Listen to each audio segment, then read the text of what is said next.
I want to start with a video, and it's a bit of a heavy one, but it's real. And I wanted to start this way because it'll help us with some concepts later, and also because I really care about this cause. In fact, I got a call from a friend the other day who's setting up the task force in Adelaide, working with the AFP to combat cybersex.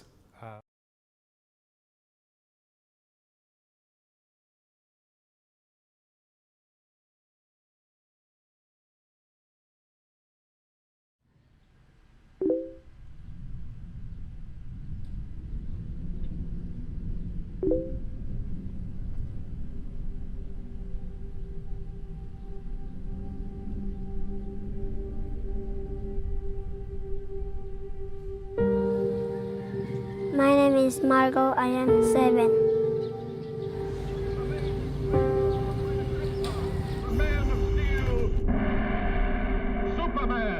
Superman has the best job ever. He gets to fight crime.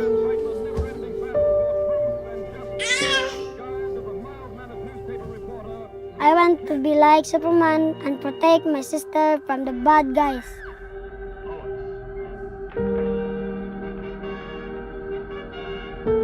She is my best friend. Mom says if I work hard enough, someday my dream will come true. I tell Gabby she is safe when I put my cape on her. Nothing can hurt her then.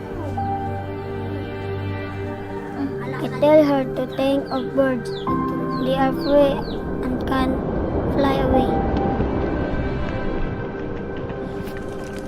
I wonder if one day I can grow wings like a bird and fly. Maybe as fast as Superman. Maybe one day me and Gabby can raise him.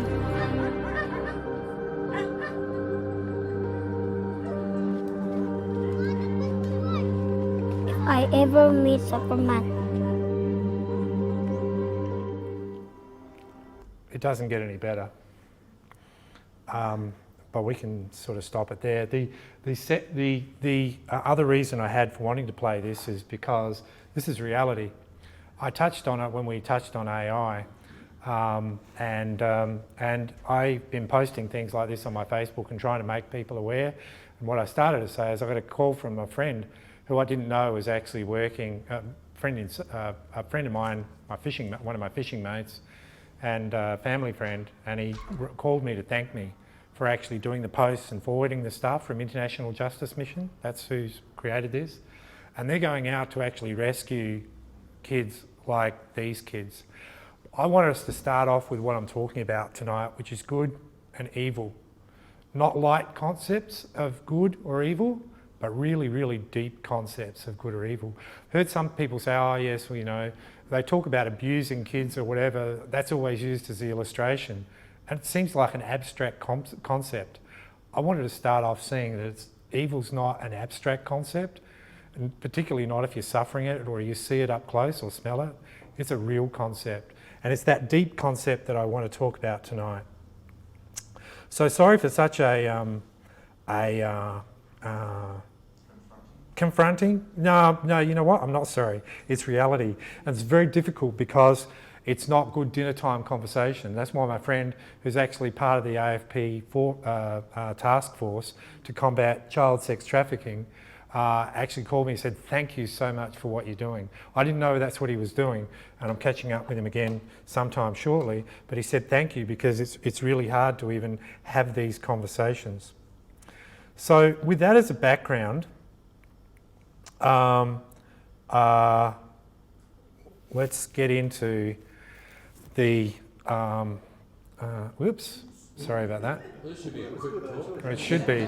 Yeah, let's get into the moral argument for God. And I really wanted to try and do some analysis. I mean, William Lane Craig and other guys are going to do a lot better job than me. in presenting the argument and the philosophical reasons, but I wanted to see how it applies and what analysing the argument can tell us about ourselves. And I wanted to do that by analysing some of the popular opinions on it. Some of those guys who are selling lots of books, potentially watering down the argument even.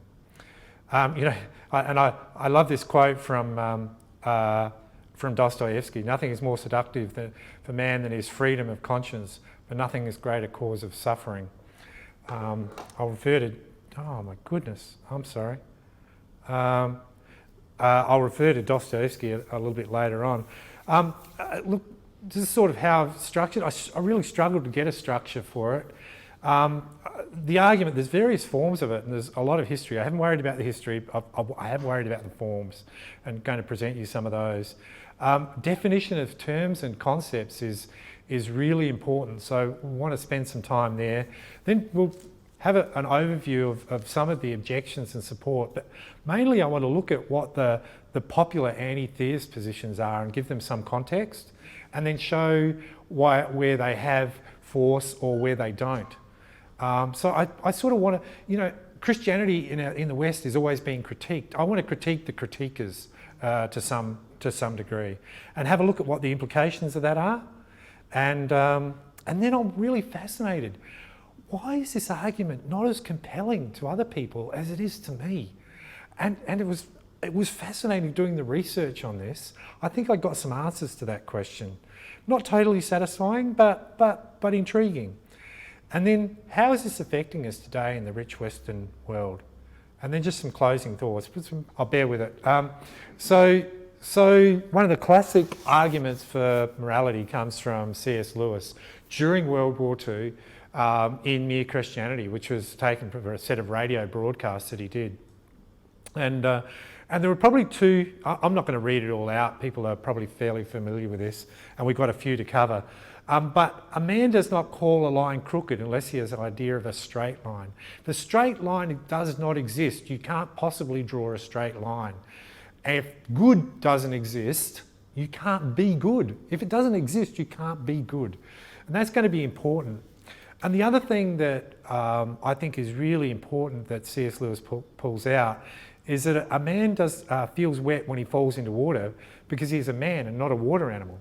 If he was a fish, he wouldn't feel wet. So many times the critiques of our morality or even moral statements itself come from people who are so steeped in the Christian culture, just like the fish in the water, that it's very difficult to separate the basis. It's difficult for us theists to not see how they're not stealing from Christ. That's a problem that we theists have, because it seems that it's hard to have an argument to get outside of your environment. So C.S. Lewis, right. So another one, which has actually come up in discussion here at Reasonable Faith, is the moral argument from Ravi Zacharias. If evil exists, anti-theists and atheists will complain, look, the problem of evil is just too big for me to believe in God. And Ravi counters this as saying, well, but if evil exists, then good exists. And if evil and good exists, then there must be some way of telling between them. That would be a moral law. But if a moral law exists, then there must be a moral law giver. Now that's a leap, and we'll come back to that. However, if a moral law exists, that's who you're trying to disprove rather than prove. What was the question? And this is how Ravi often does it. And I think there's actually something to that. And of course, if there's no moral law giver, there's no moral law. If there's no moral law, there's no good nor evil, which comes back to the form that we're really going to look at tonight. There's also much more scholarly versions than the popular versions of the moral argument. Here's one attempt, and I like this because of the way it actually infers to God. So morality is a rational enterprise. Moral realism is true. That's how we feel. That's what that video is intended to show, that right and wrong really exist. That moral problems, disagreements amongst humans, is too variable. too many sources of morality for a single definitive source of morality to be grounded in humans.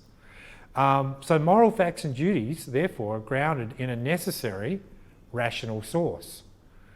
That follows from the three premise above, and which leads us to number 5, that this necessary rational source is what we call God.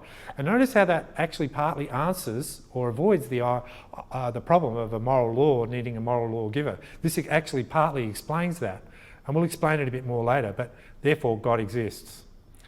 There's the abductive form of the argument, so again this inference to the best explanation, and this is probably a more polite version in some ways. It's a less confronting version, because so many times and so many hours of anti-theist and atheist YouTube videos and blogs and rational wikis that I've been reading over the last month, there's a real offence, there's a real anger at this argument even being used.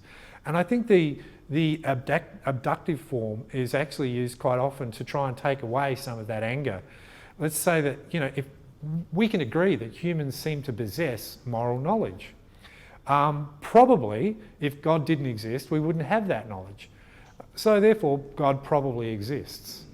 It's not sort of saying things in terms of right and wrong, it's less confronting. And it's a lighter weight form of the argument, but it will normally be part of a cumulative argument as well. And it's William Lane Craig's formulation is very simple. I like it, and you can have a look at that little video that's online from Reasonable Faith. Can you be good without God? It's really very well done, but it is more confrontational. It's a heavier weight argument, and this is the one I'm going to be mainly talking about this evening, because frankly this is the one I believe. Oh, by the way, I'm trying to do some analysis here. I'm trying to be even-handed, but I'm not going to even attempt to be impartial, because on this subject I just can't be. So, if God does not exist, then objective morals and duties do not exist. Objective morals and duties do exist. Evil exists. We've seen an example right up front. Therefore, God exists. That's the argument. It's that simple. However, let's get into some definitions, because I can't believe there's actually a whole area of research and academia called moral apologetics. I did not know that until a couple of weeks ago, when I was really starting to research into this. So God, for the moment, we're not talking about Jesus Christ. We're not even talking about the Judeo-Christian God. This argument is really about a personal divine consciousness, the rational source of goodness, transcendent of our space and time, maybe in our space and time, but transcendent of it. And I'm also going to add that God equals the good. That's the God that we're talking about, the rational source of goodness. So yes, this is an argument for the Christian or the Judeo-Christian God, or for Allah or for Yahweh, or it's for that necessary rational source that we will call God. Moral realism is the belief that moral facts are akin to scientific facts. They say something about the real world. This is important, because moral anti-realism says that saying something is wrong or right, people who hold an anti-realist view of morality say you're saying something about my emotional state, or you're saying something about my reasoning state, but you're not making an objective claim about the way the world is. And evil, for our purposes, again, I hope we've started with a good idea of the depth of the term and of the notion, but it's also absence of good and a violation of purpose. A couple of definitions that we can use for this evening. A moral agent is an entity or being capable of acting with reference to right and wrong. And traditionally, agency is assigned to only those who can be responsible, who could choose to do otherwise. That's important, and I everywhere I looked for a definition of moral agent, it said person. I couldn't find a definition of moral agent without person. Yet it's interesting because the AI researchers are actually starting to talk about moral agency for artificial general intelligence. And Peter Singer of Princeton is certainly one of the leading voices in that sphere amongst many. So I just try to think about what are the necessary requirements for moral agency. I think it's all of the below. You know, it's got to be living and sentient, rational, conscious.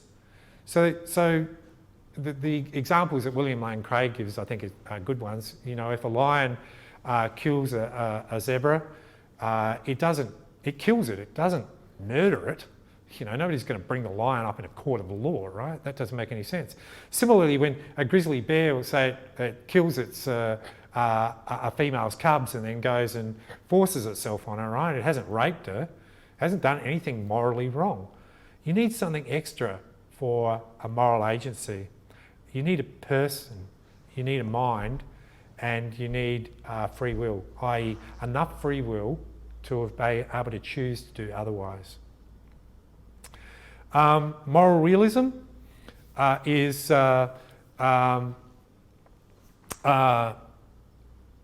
moral obligations and duties that are valid and binding independent of human opinion.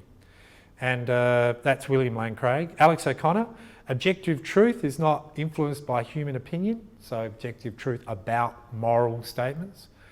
And Quora, which is the online, question and answer site, for morality to be objective, moral propositions such as killing is bad, stealing is bad, etc., need to be true independently of the person who's stating them. So objectively true statements are things like mathematical statements, 2 + 2 = 4, the Earth orbits the Sun. Nobody has to actually believe that the Earth orbits the Sun, and there used to be a time where that wasn't, where nobody did believe it, right? But that didn't stop the Earth orbiting the Sun, right? So non-objective statements are things like broccoli is bad and strawberry. Sorry? That's objective. Well, I was going to put in objectively true statements. The Crows are a great footy team. Not objective true statements, No, I'm going to leave it there. So anyway, I left that out. So the grounding problem, remember we're still in definitions here, right? So that we can have a precise conversation going forward. And why is morality significant, and why are moral obligations binding? What's the grounding? So for instance, the laws of physics are grounded in the universe and the motion and the interaction of energy and matter within the universe. The laws of logic seem to be bound within everything that's actually possible within the universe, right? Excluding the things that are impossible. Squaring circles, for instance, or unmarried bachelors, to take another example. And this is what theists will often charge atheists to do, is like ground. Give some gravitas to your basis of right and wrong. And we'll see there's attempts to actually do that, and we'll critique some of those in a minute. But I like Ravi Zacharias' observation here, which we put in the blurb. How does an amoral universe, via amoral processes, produce a moral framework with real moral obligations, emphasis mine, especially given that the amoral process, evolution, is built on the notion of the destruction of the weaker by the stronger, something that we feel, particularly in the rich West, is really wrong. I actually think we could spend a whole session just actually looking at that, because that requires some explanation. If you have a deep sense of right and wrong, not a lighter sense of right and wrong. And that's where I want to really, really emphasise deep, fundamental issues of right and wrong. We looked at the kids, being abused via webcam, right? We'll talk more about that later. But what about the good? On the bottom right-hand corner there is a shower built in East Timor in a centre for the disabled. It is a facility built specifically so that people with disabilities can be given dignity that they've never had. It's the only one that is likely to exist in the whole of East Timor, and it was built by people of faith. And it was built because it was assuming that people have inherent dignity, and building it was a deep, fundamental good. Something more than just an is. It is an ought. It was good. It was good to do it, and we should have done it. And so I just want to really underscore this deep, fundamental concept of good and evil, and make sure we're not talking past each other if we're talking about something that's not got the same gravitas. So what are some of the objections and what's some of the support for the versions of the moral argument that we looked at? So the euthypro is the first one that most popular level critiquers of the moral argument will throw out. And they'll throw it out and go, therefore, it proves that the moral argument has no force. William Lane Craig is actually scathing on this, and it's rather interesting. He was talking to Eric Willenberg, and we're going to see a little bit about Eric Willenberg, who's a philosopher of some note, who basically said, I'm unlike my colleagues, I actually read the theist literature. I have some idea of your thinking. And he critiques a lot of the Christian thinking. Whereas he's actually saying of many of his philosopher counterparts that they actually don't do that. And so quite often their arguments against theism are fairly elementary. And that's how William Lane Craig actually categorises this, obviously with some support of an anti-theist philosopher colleague. Atheists can be good people. That's no part of the argument. It's no part of the thinking. It's no part of what you should hear when we talk about this argument. Of course they can.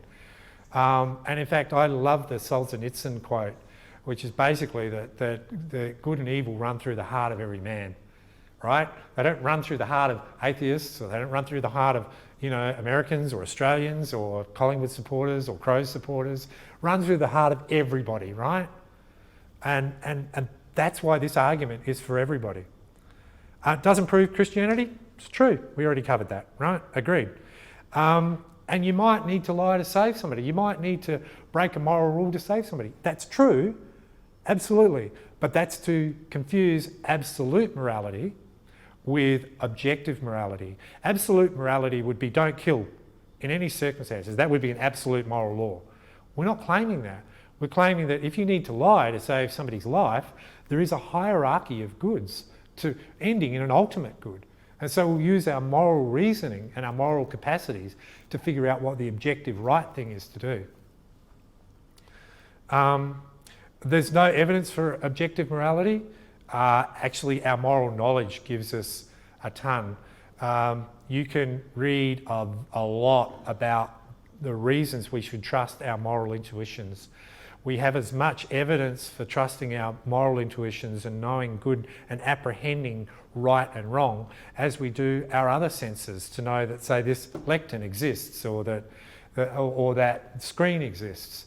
If we start doubting our faculties without a good reason, for instance, we might see the stick in a glass of water as being bent. But we know there's a good reason why we shouldn't believe what our senses are telling us there, right? So the absence of some good reason to not believe our intuitions and our moral reasoning, we should actually believe it's a good guide. And William Lane Craig goes into long details with a lot of justification to show that there is, on the secular worldview, or at least the naturalist worldview, there isn't a grounding or there isn't a defeater, there isn't a reason why we shouldn't trust our moral intuitions. We'll get on to more of that. Morality can't be objective due to cultural differences. This is another common one. But a lot of the times the underlying morality, importance of humans or importance of family or can be can be differently expressed differently, just like greetings. You know, the importance of meeting a person is expressed differently in different cultures. You know, some people will have a handshake. In the US, they'll often give you a hug. In Latin America countries, and they'll actually kiss you on both cheeks. But the culture is different. The morality, offering dignity to somebody when you first meet them, is the same. And sometimes it's just questions of fact. And this speaks to me also of objective morality. If objective morality doesn't exist, then how do you tell somebody that they're wrong? So sometimes it's a question of fact. Like, for instance, I think, you know, female genital mutilation is just wrong. It's not a cultural difference, and it's an objective fact about the universe. And then what about Richard Dawkins? This is extremely popular, and you get this popularised a lot. What about the nasty old God of the Old Testament? You know, and Richard Dawkins has a whole soliloquy on this that gets bandied about quite a bit. The first thing, it's not an objection to the moral argument. It doesn't refer to either of the premises, right? But it is interesting because he's making a judgment on God's actions and deeming them immoral. And so he's sort of assuming into place some sort of objective standard and some sort of vantage point by which to see the world and the morality and judge it. So now he's got to give it some evidence of grounding. And do you remember what C.S. Lewis said about a fish? You know, a fish is not going to feel wet. Well, Richard Dawkins is raised in an Anglican tradition, in an Anglican culture. He's not going to know it's wet. How can he get outside of that culture to critique his own morality? Anyway,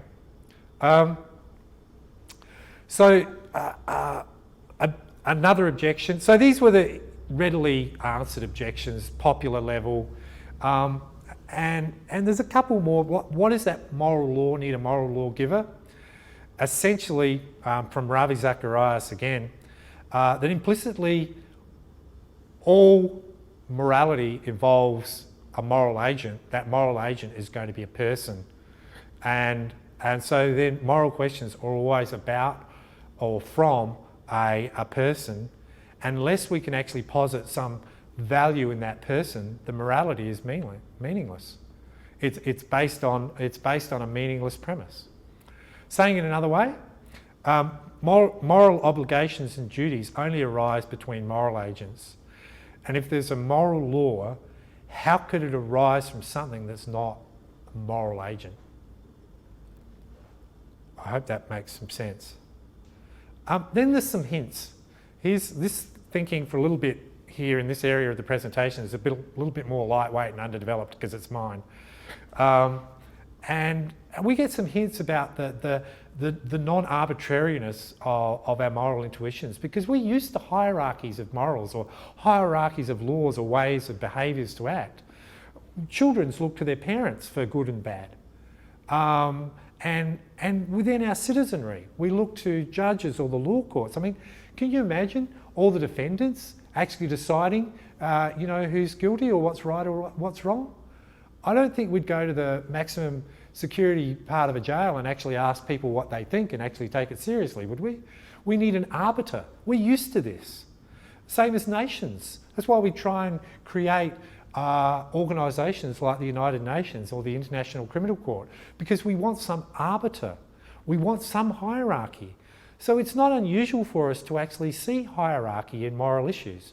Now, I don't want to push that too far. I think this is I think that analogy breaks down fairly quickly, but I think it's a hint.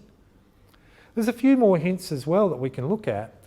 Nick Bostrom is one of the AI researchers. I've quoted him in my previous two talks, and on the problem of ethics. How do we actually create AI, an artificial general intelligence or a super intelligence that isn't going to destroy us? And he basically points out the selection of a top-level goal for the superintelligence is of the utmost importance. And this is from his paper on AI ethics.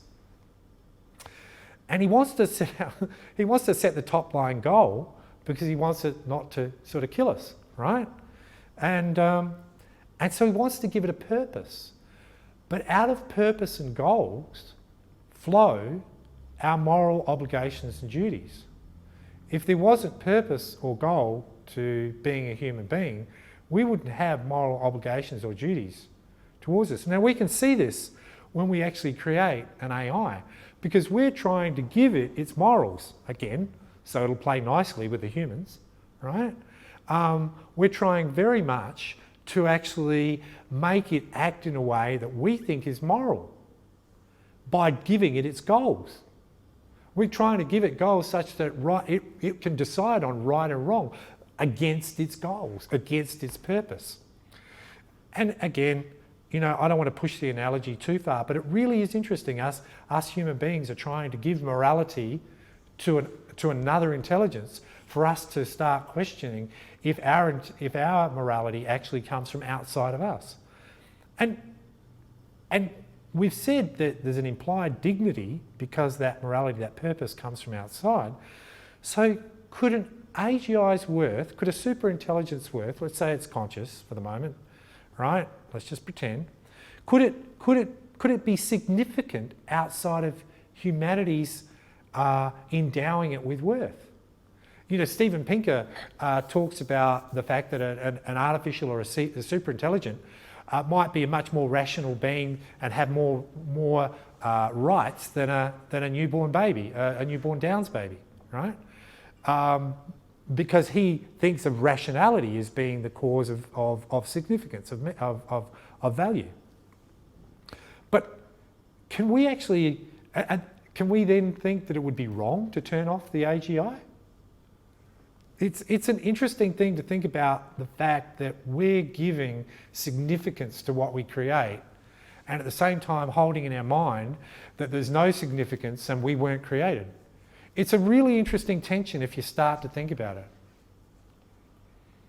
And just take, I'm not going to make this another AGI talk, don't worry. Just remind, what does AGI stand for? Artificial General Intelligence, read superintelligence, sorry, thank you. If a superintelligence, would a superintelligence be doing something wrong or evil in that deep sense if it killed all humans? I mean, who would be around to say it did something wrong, right?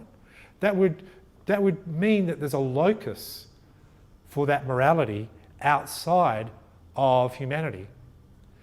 But what about, more interestingly, if it enslaved humans and made us suffer, but perhaps altering our brain states such that we thought we deserved it? Would it be doing something wrong there? Because without objective reality, like where would we put the locus of right or wrong? And after all, this is a more rational being. So in terms of sorry, who did I just say? I've just lost his name. The philosopher from Princeton. Peter Singer, thank you very much. Good grief, thank you. In terms of Peter Singer, you know, the AI has actually got more dignity, more value than us human beings. I don't have great answers for those questions yet, but they're fascinating to think about because I think they point beyond ourselves. And there's a lot more evidence. I discovered the whole area of moral apologetics. I didn't know such a thing existed. And the arguments are so much more interesting than the popular level stuff from Dawkins or Harris, which we'll go on and critique about now. And I put links, all these links will be in the slides, so you can go and use this as some resource afterwards. So the other thing that preparing for this did was to make me look at ethics. And so we're just going to talk about ethics, and then we'll look at where the popular worldviews, those popular atheists, actually fall into the ethical landscape. Essentially, there's three overriding areas of ethics. Meta-ethics, which is really what we're going to be talking, where we are talking this evening. Like, what is ethics? What's underlying it? What's the substance to it? Then normative ethics. What are frameworks? So I thought I was going to have to learn about Kant and, you know, Rawls and all those things for tonight. It turns out they're all under normative ethics, so they're frameworks of ethics. Things like utilitarianism would be under normative ethics. And then applied ethics is how do you use those frameworks for day-to-day life? There's two main branches, cognitivism and non-cognitivism. And I'm just going to say realism and non-realism for now, because it's easier. And then underneath those, there's various types. The non-cognitivism, the non-realism, is saying, honestly, real objective moral values and duties don't exist. They're just describing potentially emotional states, not real states of the world, and they don't have a true-false value. So we're going to be looking at the left-hand side versus sort of the right-hand side in toto. There's sort of the non-natural moral realism versus all of the rest almost. There's this thing called Platonism, or Eric Wielenberg, godless, normative, natural moral realism, which turns out not to be natural anyway. So we'll look at that. But that's sort of how it splits. Now, if you were a skeptic of skeptics, you'd say, wow, that seems like a lot of work to avoid God. And I'm not sure there's not some truth in that. A lot of the time, we'll see that. So Michael Ruse, a very popular philosopher and anti-theist, his position is he's a non-realist. So he agrees with premise 1 and disagrees with premise 2. So that is that if God doesn't exist, well, he just believes God doesn't exist, and he thinks that moral values and duties are illusory.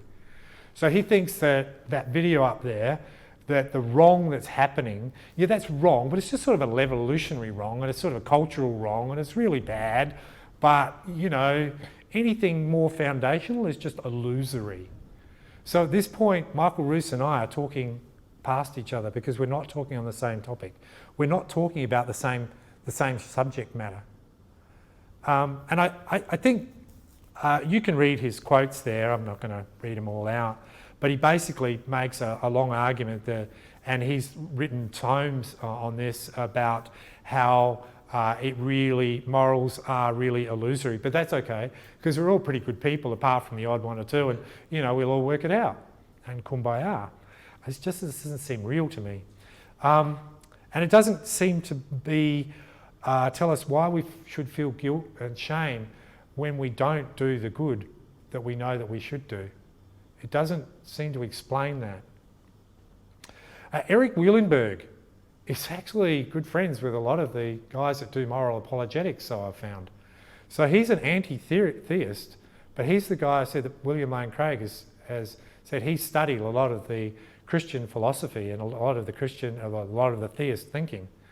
And he's got a paper called actually a whole book and a whole section of work in defence of non-natural, non-theistic moral realism. Essentially, he's a Platonist, which means he believes that abstract objects like the number 7 really exist. And so justice as a concept exists.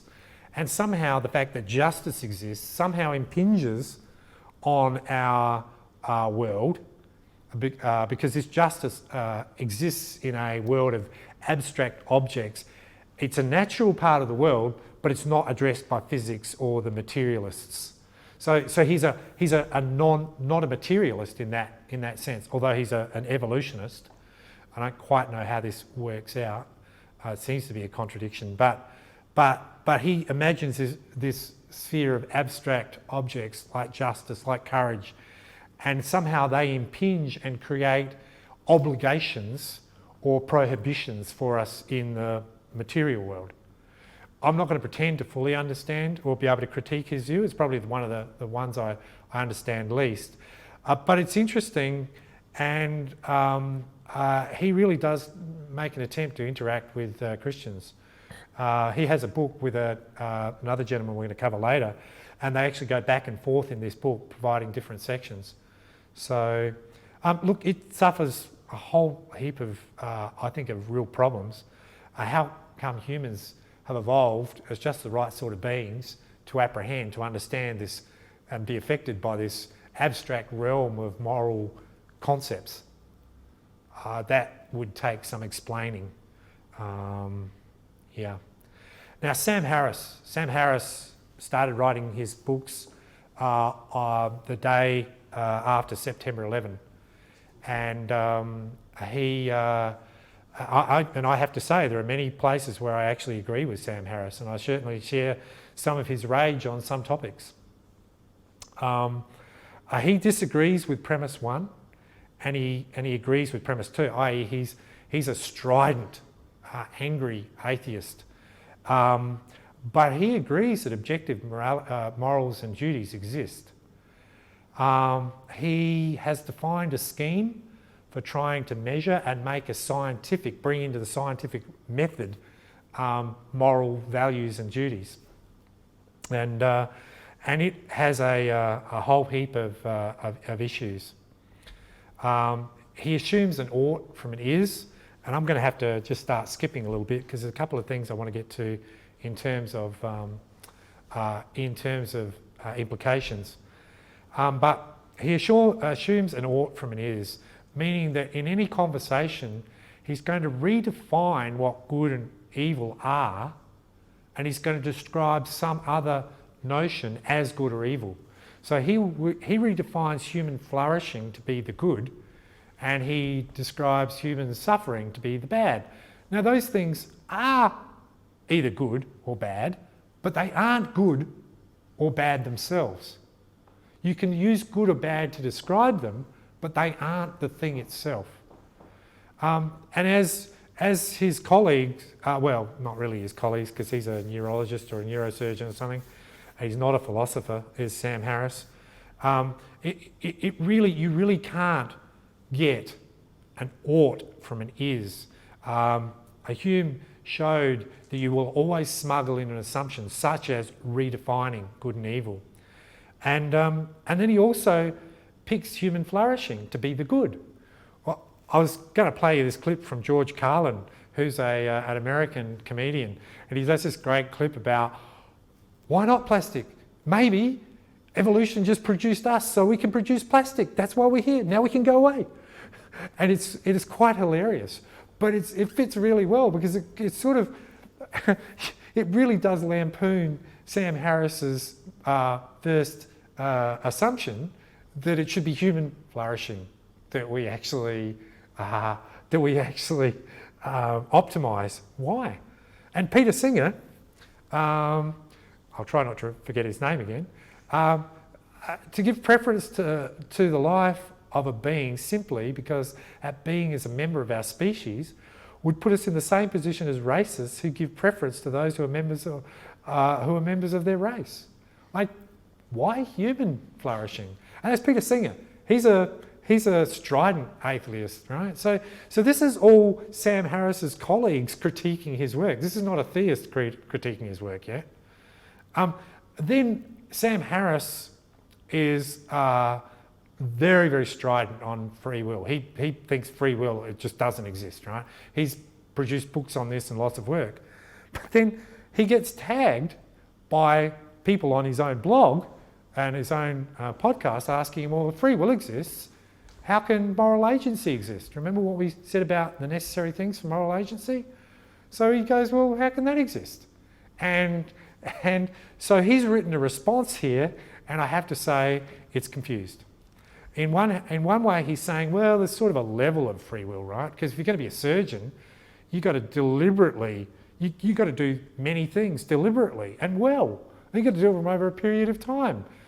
And he's saying you can't choose not to be a surgeon? Really? That's incoherent, right? So he's sort of one day saying, yeah, you've got to choose to do those things. But at the same time, he's also admitting, in the deeper sense, it seems, how can evil people be held responsible for their actions? And he's admitting that in the deeper sense, it seems they can't be. I mean, that's the bottom line. There's a lot more words, but that's really the bottom line. So it's interesting. He agrees that there is some level of free will. Great. He agrees there's objective morality. Also great.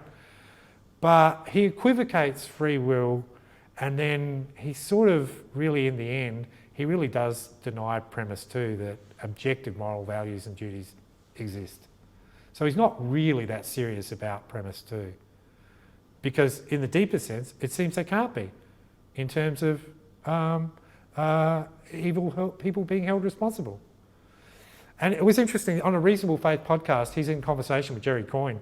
Jerry Coyne did something nasty or something thoughtless or whatever about his girlfriend, and he's saying, and they were both talking about how determined they are. And Jerry Coyne was going to apologise to his girlfriend, and he said, and then I realised I'm just determined, so I was always going to do it, so I didn't bother. I went, good, excellent. At least he's consistent. Richard Dawkins, he's interesting. In A River Out of Eden, and as Brian covered a couple of weeks ago, he says, DNA neither knows nor cares, DNA just is, and we dance to its music. Right? There's no up, no down, there's no morality. So he really denies, he stridently denies God. But in the God delusion, he's saying stridently it's wrong to practice human sacrifice or educate children in religion. He thinks that's child abuse. He thinks it's objectively wrong. And the persecution, along with the persecution of homosexuals. And in true humble style, he offers his own 10 commandments that I believe he thinks have some objective worth. So it seems to be contradictory. And then the one that I really liked is that a number of years ago, Australia were playing an Ashes test in England, and Stuart Broad actually nicked one, and you could see it, you could hear it on the telecast. I was outraged, everybody was outraged, right? Because he didn't walk and Australia had no appeals left, and he ended up saving the test match and therefore the series. But Dawkins tweeted, this is hilarious, Dawkins tweeted, Stuart Broad obviously knew perfect well he was caught. Well, he did. And refused to walk. What a revolting cheat. I now want Australia to win the Ashes. That's a miracle. Yeah, well, there you go. Yeah. So it seems like he's denying the existence of good and evil. And but seriously, if he's denying the significance of good and evil, what significance should we pay to his comments? And to underscore this, Justin Brierley, in his book, Unbelievable, Why After 10 Years of Talking to Atheists I'm Still a Christian, he actually includes a dialogue with Richard Dawkins that goes as I've got there. Justin Brierley, ultimately your belief that rape is wrong is as arbitrary as the fact that we've evolved 5 fingers rather than 6. Richard Dawkins, you could say that, yeah. So the scary thing is much of our culture looks to Richard Dawkins and the ilk for their thinking on these moral issues. And his thinking is confused. He's a biologist, not a philosopher. He's angry. I get some of that anger, I really do. Alex O'Connor is another influential blogger, and I'm going to skip a little bit, but he's an anti-theist, but he's not angrily so. He's a young man, very big following on YouTube and Twitter, and it's really worth looking up Cosmic Skeptic and morality on Google and looking at what he's got on YouTube. But essentially he's a relativist, and he agrees with premise 1, God doesn't exist and objective morals and duties don't exist, and he disagrees with premise 2, that they do exist. I find that more intellectually consistent than perhaps the positions that both Harris and or Dawkins have actually put together. And he critiques Harris as well, and he doesn't buy anything that Harris has actually said about is and ought. And it suffers all the problems of non-objective morality, right? So again, you know, this is where we're sort of talking past each other, because I think we're talking at different levels of right and wrong. And there's implications from this. You know, I said that we theists fall into this left-hand corner, left-hand side. And the implications are, if good and evil exist, then meaning and significance exist for human beings. It implies that we have an uppercase P purpose and an uppercase M meaning. Real big ones. Now, we might not always know that, and it's a whole conversation to actually define what they are from whatever text you're reading, but it's implied that is endowed to us, and it implies the significance. But if on the right-hand side, good and evil are derived, They don't simply exist. They're derived from evolution, they're derived from convention, they're derived from cultures, they're derived in some way, perhaps an abstract realm, but they're not endowed to us. And it means that purpose and uppercase P-M, purpose and meaning, need to be derived and invented. In fact, quite often atheists will get very cross at us saying, well, of course I have meaning and purpose. I have this and it's enough for me. And that's where we're also talking past each other, because I feel like that's not enough for me. And you're not understanding what I'm saying if you're saying it's enough for you. You're not implying the depth to which the depth to the concept that I'm actually talking about. And so what's the implication if objective reality doesn't exist? I think cosmic skeptic Alex O'Connor has it right. We cannot tell anybody that something's wrong. We couldn't say to another culture that female genital mutilation is wrong. We couldn't actually even say that what's happening to Marco there and his sister there is wrong, right? Objectively, morality would enable us to escape moral nihilism. I think this is also one of the reasons why you see so many interactions around this argument causing so much anger, is because that thought of moral nihilism and anarchy and what flows from it. So why doesn't the argument have broader intellectual and emotional force? Jonathan Haidt has a whole body of work. He's a psychologist from New York University. A whole body of work that actually looks at why we reason the way we do and why we're getting so tribal, particularly with social media. And he talks about our reasoning and logic abilities being like the rider on an elephant. And when we're making what we think are logical or reasoned steps in an argument, we are actually riding on an elephant called our emotion and our intuition. And if we want to actually be able to really look at the other side of the argument, we have to train the elephant. We actually have to train ourselves to be able to hear the other side. I think he's really right. And I think this is one of the reasons why we're actually also not able to hear each other. And there's a really large thing here. When we're starting to talk about good and bad, well, for the atheist, we're asking them to actually accept miracles, a level of historical accuracy of the Bible, a restriction to the freedom of the choice, which in the Western world has become a top virtue. We're asking them to do things like, have some notion that maybe Christians in particular can be thinking people. Or they've got to affirm premise one and deny premise two, or deny premise one and affirm premise two. I mean, that's their choice, right? And honestly, I can actually see why a lot of the times they would actually choose the intellectual gymnastics, as I think of it, on the right-hand side. Similarly, for the theist, for us to assume that the moral argument doesn't hold, we'd have to say that human value is illusory. And this is my real stumbling block, personally. I have to think my wife, my husband, babies, my kids are not really significant, and any feelings that I have for them are just illusory, right? They're simply chemical reactions. Chemical reactions from external stimuli coming into my body no more significant than the litmus paper turning blue or red in acid or basic solution. Dignity's illusory, and there's a whole lot of things that we have to accept, or we'll choose to accept the premise one and premise two. We'll choose to accept the conclusion, the moral argument. And there's differing motivations here, thinking about that elephant that we're riding on, right? And I love the honesty of some of the atheists. I think A.C. Grayling is also similarly. I think he rejects objective morality in consistency with his atheism. Aldous Huxley in Ends and Means, and I haven't finished reading this essay yet, but he pointed out that we objected to morality because it interfered with our sexual freedom. Basically, we didn't want there to be a God, so we found reasons why there wasn't one. We had no problems finding reasons. His words, I think that's honest.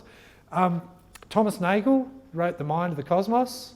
Perry referred to Thomas when she was doing consciousness. And basically, he doesn't want the world to be that way. But he's challenged by the fact that he's got a lot of really smart theist friends. It's challenging, right? And it really implies that we have some hopes. Again, going back to Jonathan Haidt's elephant, there's no heaven. The atheist hope is there's no heaven, no hell, rather just an annihilation without suffering. Maybe we can build some legacy and some work of sporting work or some political work or some theatrical or literary work that will live on. I mean, Shakespeare and Dostoevsky, who I'm quoting Dostoevsky, he's living on, right? Well, yeah, but who knows if they'll live on for another 1,000 years. And an atheist friend of mine, so what do we want as atheists? And I'll try and wrap up over the next 10 minutes if that's all right, if you'll bear with me. An atheist friend, quite out of the blue one day, we were walking down Rundon Wall, we were talking about shoes or something, I don't know, and he comes out with, the problem with you Christians, you just can't handle the thought of non-existence. And it was sort of like that, and I'm going, yeah, okay, all right. And I puzzled over it, and you know what worried me, it troubled me for months and months, and then I realised why it troubled me, because he was right. He nailed it. He's absolutely right. But it also then goes to the difference for what the Christian or the theist hopes for. We hope for objective significance for our own lives, and those that we care closely for. We care this for a life after death, from life after death. If there is life after death, we believe and we hope that it gives significance to this life. We hope that it actually means that there's justice for the perpetrators, for the people who are doing the evil. The people who are doing the evil that would otherwise go unpunished. I mean, do we really think that we get justice right in this world? That everybody who does an evil act is brought to justice? No. That's really not the way the world is. So we hope as theists for justice, but more we hope for restoration of suffering and a restoration for those who have suffered. And we hope for some sort of forgiveness and some sort of justification. Have you noticed in the rich West, we seem to be looking for justification? So in the rich West, what is this split, this schism on morality? What are the implications of it? What's sort of happening? We're getting a very different set of virtues. The driving forces behind this and that schism on morality is things like globalisation, pluralism. Certainly social media is accelerating things. I don't know if it's causing things, but it's certainly accelerating them. And we have a very different idea of virtues. Unrestricted freedom of choice is probably the top virtue in our rich Western society. But it's not true in the rest of the world, and it's not true historically, where things like responsibilities are talked about more than rights. And what does repentance and forgiveness look like these days?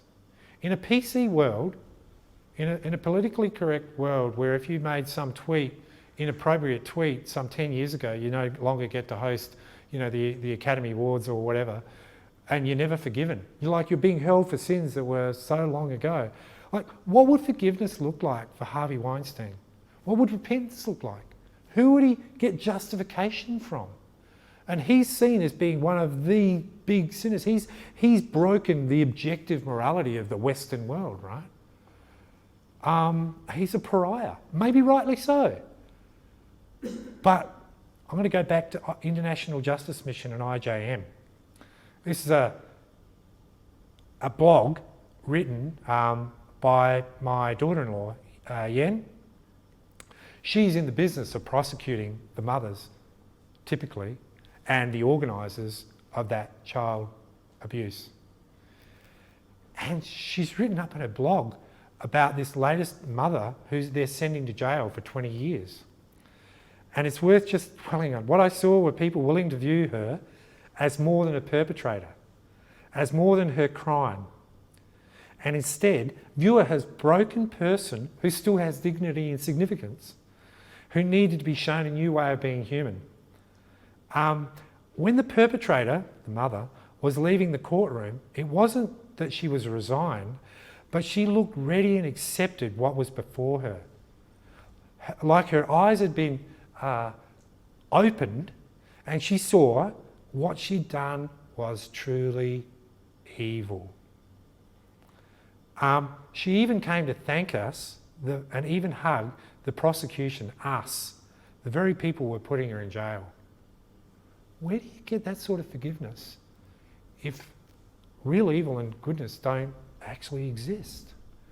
If we throw out those concepts, we throw out forgiveness and justification, a lot of things with it. And just three or four more minutes and then I'm done. This is profound for me.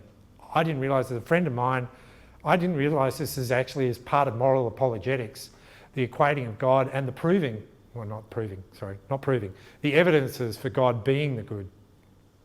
And this is what William Lane Craig says, that God is the good. His nature is the basis of goodness and his will is the basis of our duties and our obligations. So God is the good. No, I'd heard that before and didn't really ring. Didn't really dawn on me. But as I was testing my ideas with a Christian friend of mine, a workmate, who's not very much into apologetics, and I was asking him about what he thought of the moral argument. And he said, well, you can't prove that goodness exists any more than you can prove God exists. I went, yeah, well, so. He said, so faith in God is just the same as faith in goodness, in the good. I went, what? No. And he said, yes. He said, so faith in God is equivalent to faith in the good. I went, what? And this was really profound for me, because I realised that if that's true, and I'm beginning to think it is, as a Christian, I've had lots of doubts about whether God exists, right? But I've never had any doubts about right and wrong. I've never had any doubts about whether the good exists. And this was a profound moment, because for me personally, because I felt like this is almost like another channel of grace or another channel of understanding reality.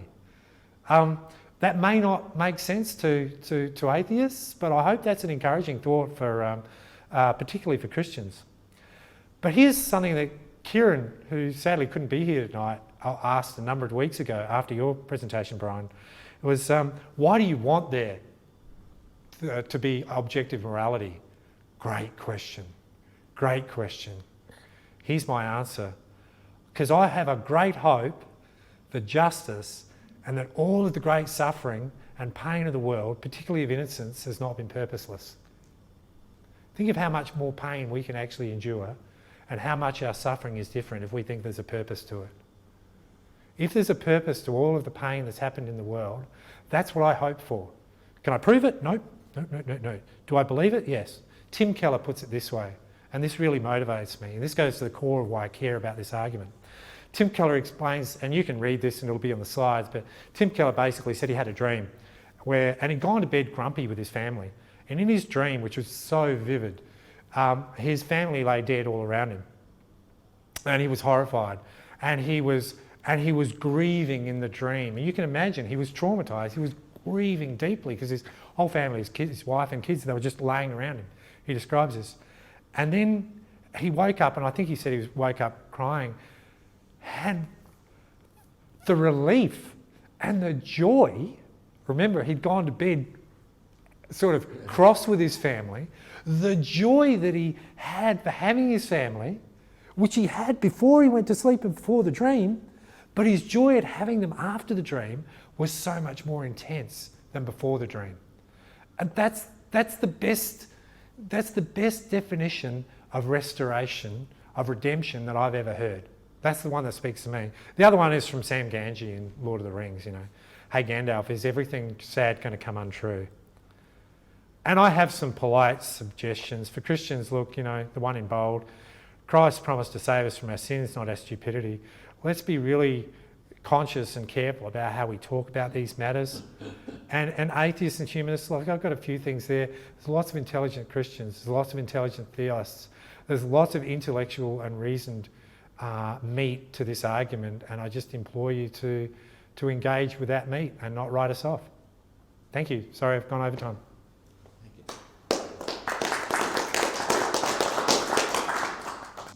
Well, the one thing I did here, I think made sense to me, and I didn't put it in there as a third definition because I, crammed as much as I could in already. And that was, if there is a standard for good, then evil is measured as a departure from that standard, and good is conformance with that standard. And I like that. That sort of appealed to me as well. But I didn't want to muddy the waters. So yeah, I would defer to you. I don't. That was probably one area I didn't get enough time to research into that particularly well. That would probably be one of the theist leaning sides of what I did. As I said, I tried to be analytical but not impartial. If I may comment on that, obviously we believe the Bible strictly, I guess we would believe in a very personal Satan, a very personal devil who is the personification of what evil is. And so therefore there, I guess, is the more, well, in my view, the biblical view is that there is a personal evil, and he's Satan. Yeah, but then you can look at the text and say, I'm in the Father and the Father is in me, and maybe the devil has no part of the Father. We'll all have part of the Father, right? So. In that concept of the devil, though, the devil then is a corruption of the good rather than an evil in its own right. What he was, as we again, Isaiah, whatever, exalted chief cherub or whatever of guardian of God's holiness, suddenly got too good for himself and corrupted. Yeah. So that bit wasn't perfect, but I think the definitions that I had are particularly, I like the Ravi Zacharias, which is a corruption purpose. I thought that was good, and that I think also goes back to the Greek philosophers. To look for the good life, you've actually got to figure out what the purpose of something is before you can actually know what to do with it, right? So you don't go and cooking toast on your radiator is probably not the or using your toaster as a spanner. It's not its purpose. It's not what it's designed to do. You just got to look at what recently people have been using cars for as a definition of that, because that never would have occurred to me that you would deliberately drive into a group of people. Yeah. And you thought, and that spoke to me when I heard Ravi say that. I thought, wow, the car scenario. It's true. I pointed that out with my tech talks as well. That technology is largely amoral. It's without morals. But it's the purposes that we put it to, and sometimes what we let it do to us that are really what define the good or the bad morality. You can use a mobile phone to actually save a life or diagnose diabetes or somebody's sugar level. You can also use that same mobile phone to set off an IED, right? So,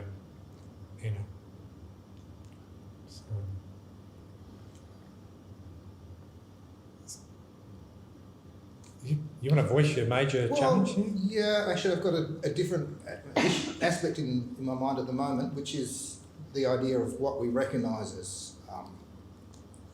morally good or whatever. So I guess people who, or evolutionary biologists used to have trouble understanding the evolution of altruistic behaviour because it was like survival of the fittest, and if you actually have a behaviour which actually goes counter to your own survival, then that will not be selected for. But there's been the understanding that actually evolution works on populations of genes. That's where selection actually takes place, and populations which actually have some individuals which are behaving in a way which benefits their relatives, for example, that share the same genes, can actually be selected for, and you get the maintenance of those individuals in the population, or the population will survive and the genes will continue. So if you have, for example, the evolution of an altruistic behaviour, and it might be something like a mother sacrificially feeding the offspring, or it might be an individual's behaviour that actually helps the overall group to survive, evolution can drive that. And do we see that as a morally positive thing, or do we simply see that as an amoral thing? So I'm raising the possibility that evolution can produce some of the outcomes that we ascribe morality to. Yeah, but it's the same conversation. Is the, as we were having at coffee, is an objective moral duty or prohibition, is that good and a separate thing in the world that exists, and then we're evolving to actually apprehend and discover those things? No. This argument wasn't about a purpose-driven evolution to discover them. It is simply about survival of the fittest.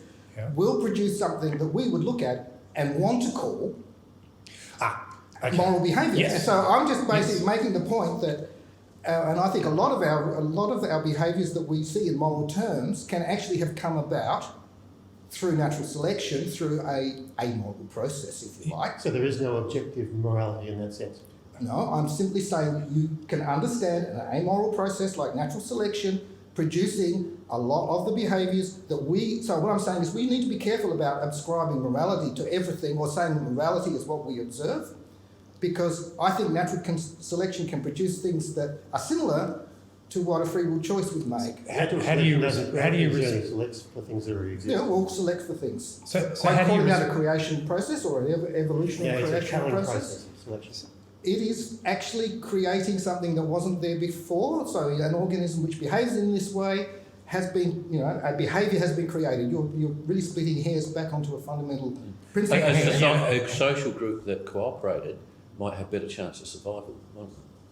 Well, I'm saying this evolutionary process is well understood, and it can produce behaviours Right. which we would recognise as being good. But what I'm saying is that's our recognition of them. The actual development of them happens biologically. Yeah. So the fact that this animal is behaving, that this species, for example, has a lot of altruistic behaviour in it, doesn't mean that that's a morally good species. I wouldn't have thought that animals are moral. Morality is something I would have confined to humans. Yeah, and I guess that's what I'm saying. Yeah. But humans are also animals, and we've also can be explained in terms of evolutionary process. So some of our behaviour may be the same as the animals. So a mothering instincts, for example, some of that behaviour may not be free will. It's may be largely determined by what's been selected for. So emotional responses, bonding with the child, that's all set up. Basically, a lot of that is inbuilt into the biology. So what I'm saying is just to simply point to say that, to point to say, well, evolution can't produce morality or whatever, I think it can produce a lot of stuff that we're in danger of calling morality if we're not careful. Yes, that's Michael Roos's. That's Michael Roos's position. That's why I tried to cover the gamut of the positions from the popularists. And it's not too hard to go from there to a point where you've actually got an amoral explanation for a lot of what we are calling morality. Well, that's Michael Roos's position. So he's basically saying that morality is illusory. But look, sorry. The champions of materialism, evolution, I'm going to say the Marxists. They killed 100 million people. Is that morality from an evolutionary point of view? That's epistemology. Let's stay away from epistemology, right? Let's go to existence. No, they have not. They killed millions. I don't think That's not killed nearly as many. What you're saying there is precisely what Michael Roos is actually saying. And what I'm saying is that if this has just come from the natural world, right, without a guiding hand, which just happened through the process of random mutation, right, and genetic modification, then Michael Roos is correct that it's illusory. Yeah, it's not true morality. Yeah, exactly. Exactly. That's his position exactly that you're outlining. But I, as a Christian, would recognise a true morality. But what I'm basically saying is, accept the fact that a lot of stuff out there might not be true morality. It may simply be stuff that's actually developed through evolution. That's a different conversation, though. That's a very different conversation about whether objective morality exists or whether it doesn't. And also, you know, from my own position, I also, as I said to you earlier, I actually think it's no coincidence. There's actually a quite a level of overlap between what we perceive as Christians as an objective morality and what is produced through natural selection. You know, And again, that's epistemology. I'm not saying they're the same thing, but I think there's actually a lot of overlap. I don't really have an argument against that. I don't think that speaks to either premise of the argument. I think that just is an adjunct fact that may or may not be true. It doesn't speak to the truth or falsity of the argument, either premise number one or premise number two. Can you just re-outline those two premises? Premise number one, that if God doesn't exist, then objective in that you know, if Moral values. yeah, objective moral values and duties don't exist. Premise number two, objective moral values and duties do exist. You only have to walk onto a university campus and they'll tell you it's objectively wrong to actually oppose diversity. You only need to start up the wrong GoFundMe project, for instance, and you'll get hit with an objective morality from one side or another. We don't act like these things are illusory. And that's the argument. Are they real? The argument is that they are real, and therefore they have an implication. There is a God, some sort of rational transcendence. And if they're not real, as per Michael Roos, and what you were just saying is so much in line with Michael Roos's position. Yeah. I hope Really you're is. proud of it. But there's not a lot of difference really from what we observe. If you basically throw in the fact that you can get to a kind of a Christian morality through natural processes fairly easily, and then if you actually throw in the fact that we're actually highly developed in terms of our forebrains, in terms of making, you know, decision processes highly developed in us, and therefore weighing up decisions and everything else, you actually end up with this intensity around making these decisions under the constraints that we've been involved with. Let me make a meta comment about the meta-ethical talk I just did. Right? Sorry. Let me make another comment. I meant to start this evening with saying, look, I'm really passionate about this. Don't let my passion take away from the logic that I'm trying to convey. So that passion you're talking about, I recognise and I agree, but that passion is a subjective feeling that I have over the objective fact that I'm arguing for, which is the objective existence of the existence of objective morals and duties. But it would seem to me that's part of the human condition. To have that level of commitment to or sense of the decisions we make in terms of a right or wrong. Oh, sure, I have no problem that And evolution that has may be given us our... understandable in an evolutionary framework as well, is the point that I'm making. How do you get an objective... No. A level of intensity of feeling. Oh, absolutely. Yeah. I have no problem with that. There is an how we objective feel thing about out it. there, even though you can't actually prove the objective reality of it. I admitted that right at the end. That's an So article the of fact. intensity of feeling about it has an evolutionary basis as well. I have no comment. I have no objection to that. But it doesn't talk at all about the truth or falsity of the existence of objective morals. Or do you think it does? Well, truth or falsity, I guess it talks about the level of human conviction about things, or the importance with which we attach to things. So, Sure. and I guess that kind of Sorry, implies an absolute morality. Anyway, I'll leave it there. I've said it. Look, I mean, I won't talk about comments. I'll now talk about the Nazis. They deliberately saw people with mental shortcomings. Look, even Americans practiced it on some of their mental. What was it? The eugenics? I mean, is that eugenics was US and America and England long before it was Would you agree Nazis. that I don't seems know. to have an evolutionary thing of Well, survival of fittest? Let's not proceed with I don't reading think that that DNA into the it next doesn't generation. necessarily follow from an evolutionary position. There's a whole lot of evangelical Christians who actually believe, by a Logos site, if you should have a look at that, there's a whole lot of Christians who actually believe in evolution, and they're certainly not coming from that kind of place. So I don't think that proves one thing one way or the No, other. no, I'm talking about the evolution, because you'd argue that evolution, we said it, survival of the fittest. Get rid of all the bad genes, get rid of that's what eugenics was about. Yeah, Yeah. but that's an old idea. It's moved on since then. But it was practiced under the Oh no, it's coming Yeah, back. but you're It comes under saying, both you're sides. saying that's a Americans as logical well. conclusion Yeah. of belief in evolution. That's right, yeah. Yeah, well, that's But it's isn't one that a different form. matter from Yeah, it's one form. yeah. By the way, I actually follow Biologos a lot. I read most of their articles, and I read a lot of their articles. I would probably be in the same camp. I'd probably be an evolutionary creationist or a creationary evolutionist, whatever they call themselves. I can't remember how the Biologos folks actually class themselves. I think evolutionary creationists, I think. One term they use, yes. Yeah, and I think I'd probably be in that camp.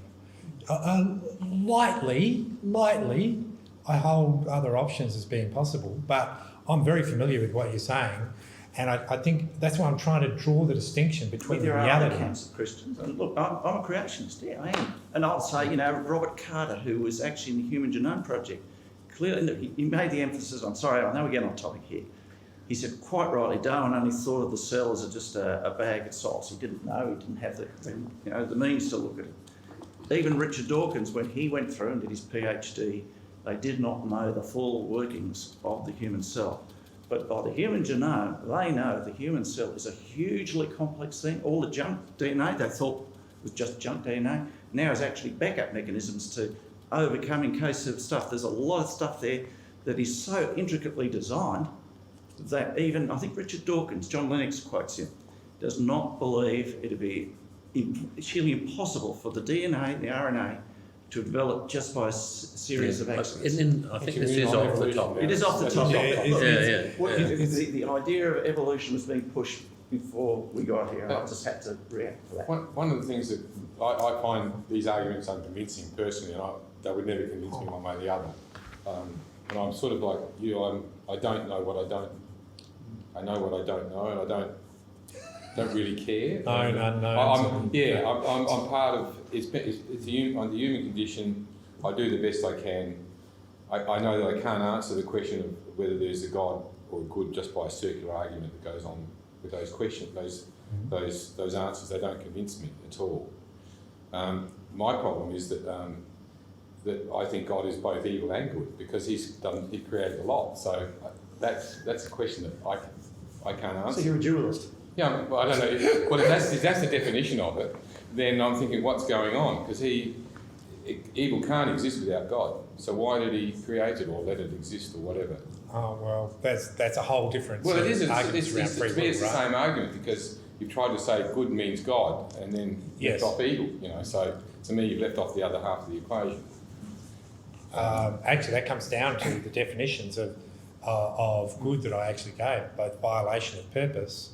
So, do you think God is the origins of our purpose? It's part of what we've been put on this earth, and it's our character and all sorts of other things, which you can argue are evolutionary or whatever. God will judge us on our character rather than and our behaviours rather than anything else. And we can be calling ourselves a Christian, and some of those people get a huge shock. Jesus said that. Yeah. Yeah, no problem with that. But my problem is, why did He create evil, or why did it exist? Is it to have a game with us, or test us, or what? And really, there's no answer to that, so I accept it. There is an answer, yeah. No, there isn't an answer, not in our concept of things.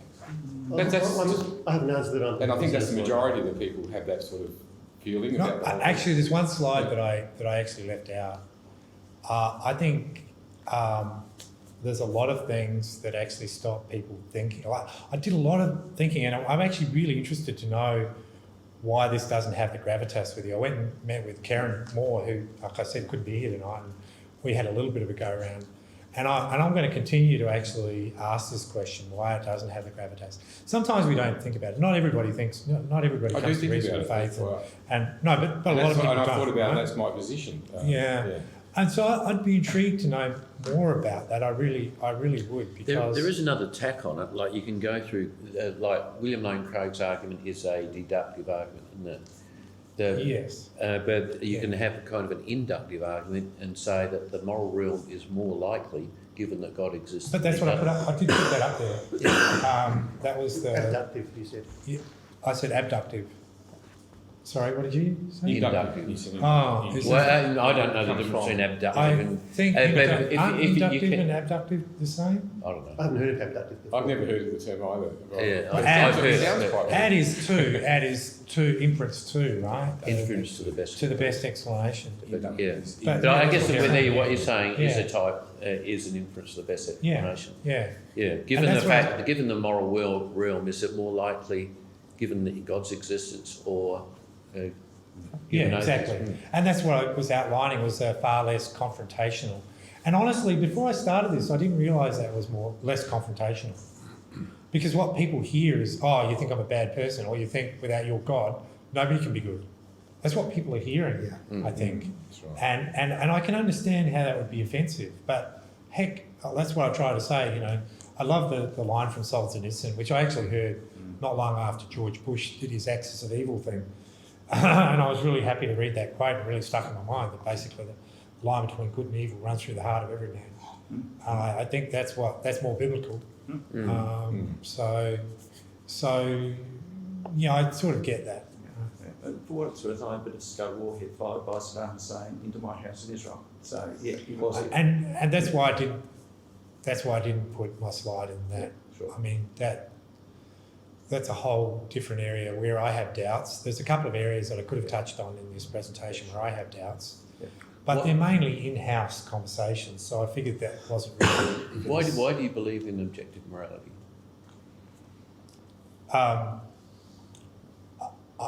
That I always have. I can't think of a time where I haven't.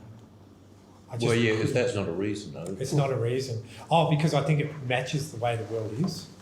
Because I think there actually is a right and wrong. I think that very deep sense. I think because I look at something like what's happening to those kids, in this case in the Philippines, and I look at my daughter-in-law and the guys, all that shower in East Timor, and I go and look at that being good, and that just speaks to me at such a fundamental level. I can deny it as easily as I can deny you sitting on my left-hand side here.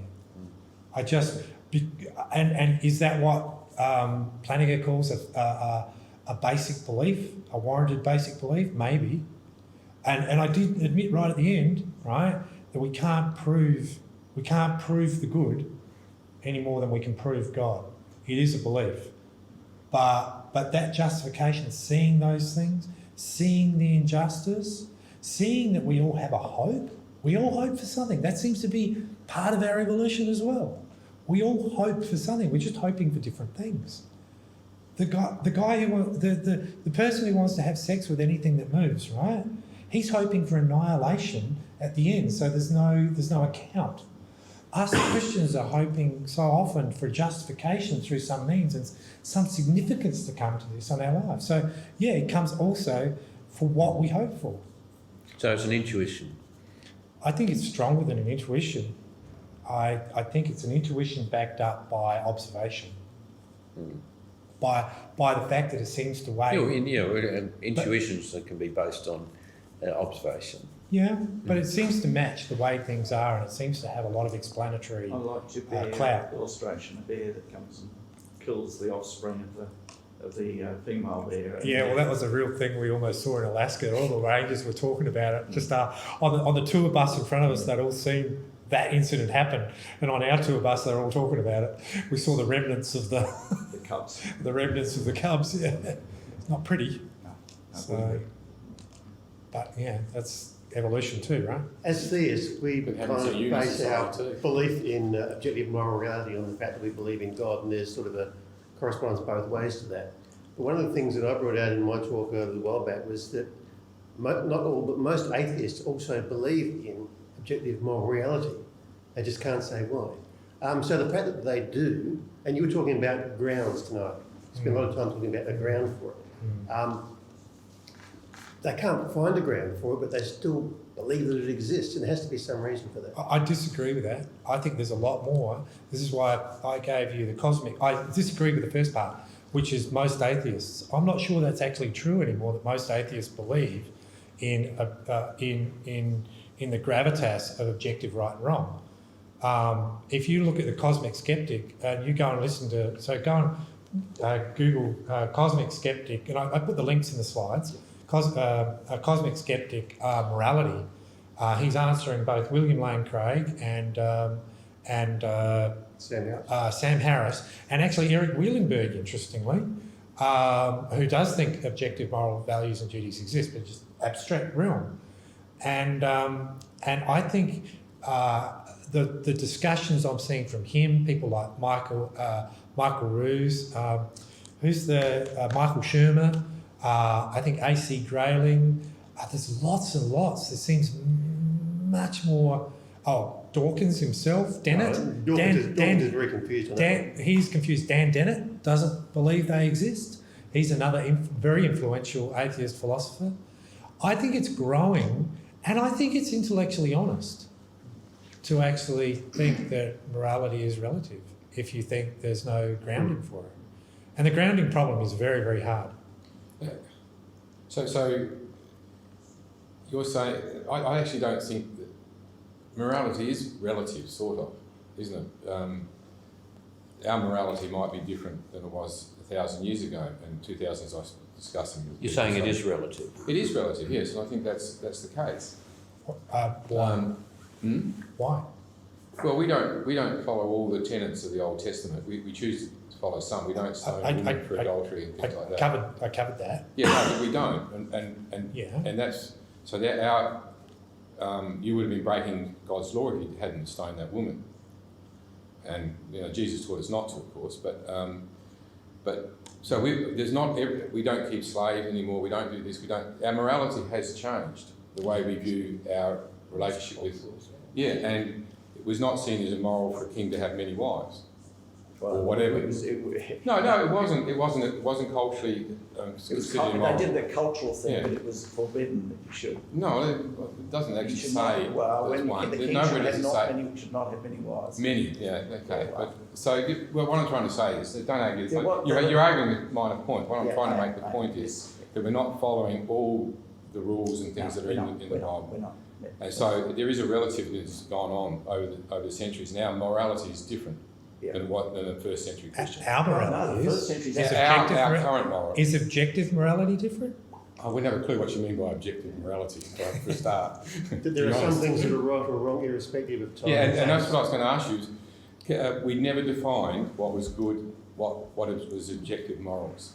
And that's where I think the argument would we start to find that's there'd normative. be as many differences as people in this That's room. normative ethics.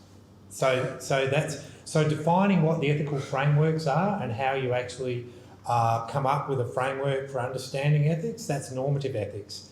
And I tried very hard to stay away from that, and I trying very hard to stay away from that still. But it's see, just to me, that unless you actually get into the hard nitty-gritty of it, it's sort of like up there for me.